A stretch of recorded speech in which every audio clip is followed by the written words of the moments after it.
Make party jollof with me. Updated recipe. I have my tomato, purple and yellow onion. I have my garlic. I also have scotch bonnet pepper. I have my ginger. You're going to see the ginger now. Yes, that's my ginger. And I have my red chili pepper. You're going to see that in a minute. This is the long red chili pepper. I have it. And then I have my shombo. Guys, shombo is the trick to red party jollof, not tomato. Do not be deceived. Shombo. Use shombo. Lots of it. And then I'm going to go in, put all of this in a pot. I'm going to go in with my groundnut oil. This is half cup of groundnut oil. I'm just going to pour that in.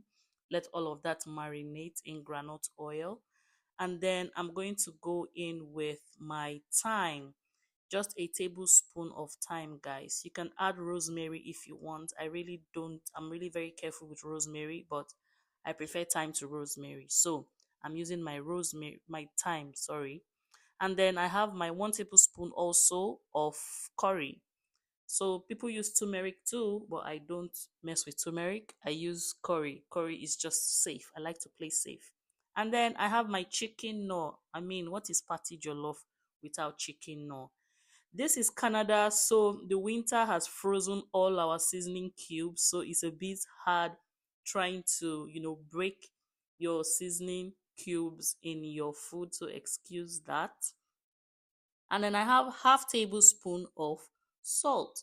So I'm going to go in with my salt, and then I added some bay leaf, and then I'm going to mix all of that together. And when I'm mixing all of that together, make sure your pot is on very low heat because you want all of these spices to bring out their juice. You want everything to marinate properly and all the juice will come out. I'm just going to cover it and let it marinate in very low heat, guys. Almost no heat at all, but just going to take time, but very low heat. And then this is what you have when all the juice is out. Everything is just going to be, you know, juiced out and looking all, frail like this. So basically, you're going to let this cool down. Guys, please do not put hot items in your blender for safety reasons. Let everything cool down. When it cools down, you blend. And then for my protein, I'm going in with goat meat. I'm going to put my onions. Guys, goat meat and jollof recipe just goes together. I'm putting in my salt, and then I'm going to put in my Maggi cubes. Maggi cubes for goat meat is just it. Sorry, like I said, this is winter, so we have to pound our cubes because everything is like stone. So yeah, just going to pound that and put that in my goat meat. Guys, the pot is already hot, so it's heating up already. I'm going to go in with just one scotch bonnet pepper. I don't eat pepper. I can't stand it. So I'm just going to turn this. I didn't add water. Look, the pot was already hot, so you can see that all the water in the meat is already coming out. Do not add water to your meat. Allow the meat to juice in its own sauce. Allow all the water come out. That's how you cook a very tasty meat. Very tasty protein. Stop drowning your meat and your food with water. Allow it to come out with its own water. You cover that, and then voila. You see, this is all the water that came out from the meat. I didn't add any single water in this meat while cooking it. All the water came out. So imagine how all those spices you put are just going to be very, marinated in and sinked in into your meat. So do not add water, guys. Allow the water come out. I'm just going to toss this in the air fryer because I'm trying to avoid oil as much as possible. My parchment paper, I'm just going to put the amount I want in my air fryer and let that work. Now let's cook our jollof. Please, guys, use cast iron pot. That is the pot for jollof. Let it burn in that pot. I'm going in with my two types of onion, the yellow and the purple onion. I'm just going to let the onion, marinate and cook very well so that the spices and the scent is just going to, encompass around my food. Guys, Then I'm going in with my garlic. Use garlic, guys. Garlic is good. Let's try to eat good herbs. Garlic is good. Use garlic. And then you see it's cooking very well. You go in with your thyme. Go in with your thyme. Still allow that to fry very well. And then you're going to go in with bay leaf. Be careful with bay leaf, guys. Bay leaf has a power to overpower food. Be very careful when using bay leaf. Use at least three, four. So please use very little bay leaf. Bay leaf will overpower your food if you are not careful. So I'm going to be going in with my tomato paste. That's my tin tomato. You can use any one of your preference. Just going to go in with that and stir it.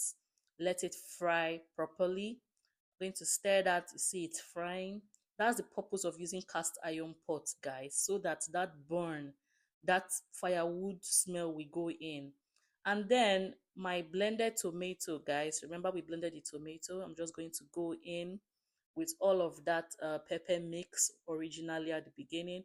We're going to mix that in there and allow it to boil for like 1 minute. It's already been on fire, so there is no need to reboil and reboil. So it's looking good already, guys. Look at that base. Then I'm cooking just 4 cups of rice. So I'm going to go in with my washed rice.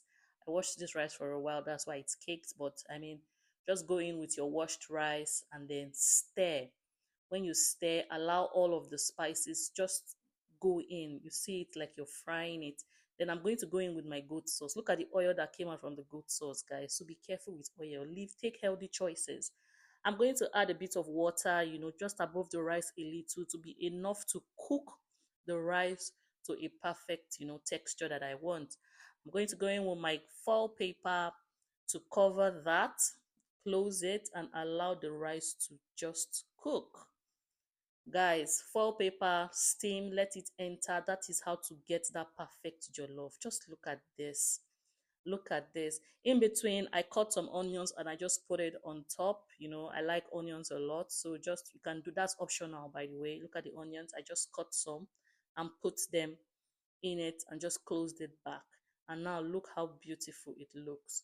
Look at how that jollof is just jollofing in the pot. And guys, this steel pot, allow your rice to burn. Don't let it burn so much. Let it just burn small. That burnt smell is the trick to beautiful party jollof. So look at this. I'm just going to close it without the foil to allow it to dry properly. So every water that has been trapped in will just evaporate a bit. Then in my frying pan, I'm going to go in with a bit of oil. Let's spice that goat meat. We don't want to eat it just bland like that. I'm going in with onions, stir fry the onions, allow it to, marinate a bit in your pan. I'm going in with my bell peppers, the yellow bell pepper, the green bell pepper, and then I'm going to go with the red bell pepper. Guys, just try and beautify your food as possible. Don't be boring. Do things to make your food stand out. And then I'm just going to go in with a little bit of seasoning. That's one chicken seasoning I have. I can't remember the name. You can use any one you have. Just season it a bit and then you put in your goat meat and just stir. Guys, say no to boring presentation of food. Just turn it and allow the whole thing to marinate and look beautiful. You're not cooking it so much to make the vegetables die. You want the vegetable to still be crunchy. I mean the bell peppers when I say vegetable. You want it to still be crunchy, but then again, not as crunchy as a carrot, but I mean crunchy well enough to be eaten. Now look at that consistency. Look at how it is. It still looks very beautiful. And then guys, look at the outcome. You just serve your rice, put some coleslaw beside it. You can add plantain if you want. You serve it in that beautiful plate. Tell me you wouldn't want to eat this. Guys, thank you for watching. Please subscribe to my channel, like, thumbs up, leave a comment down below. Thank you.